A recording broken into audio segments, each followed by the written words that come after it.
We use the word offer all the time, right? I'll make you an offer, or hey, check out this special offer. But in the world of contracts, that word has a very specific and frankly, very powerful legal meaning. And if you get that distinction wrong, well, you could find yourself in a legally binding agreement when you thought you were just browsing.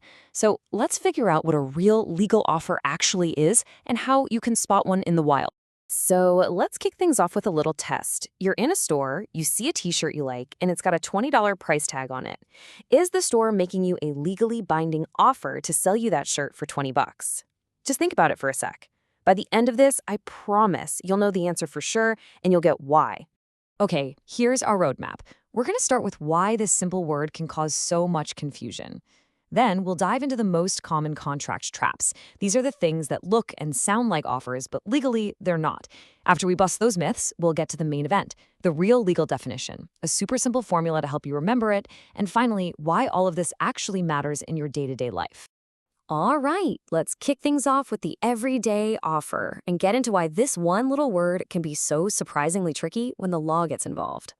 Next up, let's talk about the common traps people fall into. You see, to really understand what an offer is, we first have to get crystal clear on what it is not. So, first on our list is just a simple question. Imagine you ask a contractor, hey, how much would you charge to paint my garage?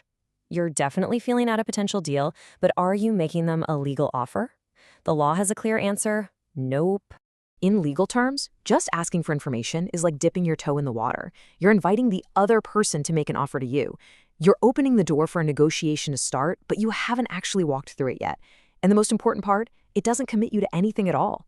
Now for the second trap, the demand for payment. Let's say you get an invoice in the mail for a service you haven't actually agreed to yet. It might feel like a serious demand, but legally, it's really just jumping the gun. You see, an invoice or a request for payment, that almost always comes after a contract has already been made and the work is done. It's really the end of the process, not the beginning. It's a call to hold up your end of a bargain that's already been struck, not the offer to start one in the first place. And here we go. This is the big one. The one that trips almost everybody up. The advertisement. You see a big sign that says, "Special offer, laptops for $500. I mean, the word offer is literally right there, so that has to be a legal offer, right? Well, here is the crucial difference. An advertisement is just a public announcement. Lawyers have a fancy term for it. They call it an invitation to treat. All it's doing is inviting you to come into the store and make them an offer. A real legal offer is the exact opposite. It's a specific promise that says, I am ready to be locked into this deal right now. Okay, we've cleared out all the clutter. We know what an offer isn't. So now it is time for the big reveal. What is the actual, legit, legally sound definition of an offer? And here it is. An offer is a promise to do something, or even not to do something. But, and this is the absolute magic ingredient, it has to come with a genuine intention to be legally bound the very second the other person says, I accept.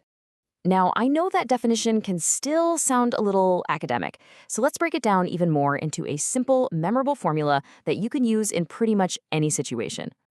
Think of it like a recipe. You need both of these ingredients for it to work. First, the promise has to be clear and specific. Not just, I'll sell you my car, but I will sell you my blue 2022 sedan for $10,000. Second, the intent has to be real. This isn't just casual talk. It's a clear signal that you are ready to shake on it and make it a done deal. So why do we even care about all this legal jargon? Because honestly, understanding when a casual conversation turns into a serious legal offer is incredibly empowering.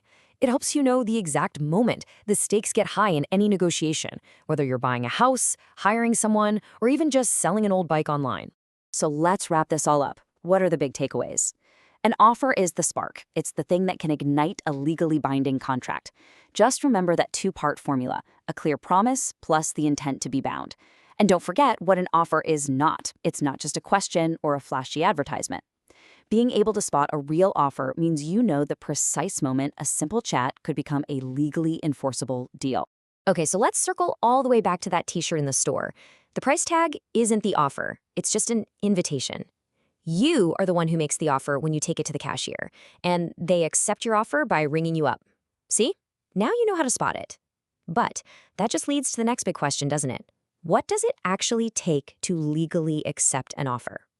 Well, that is a story for another day.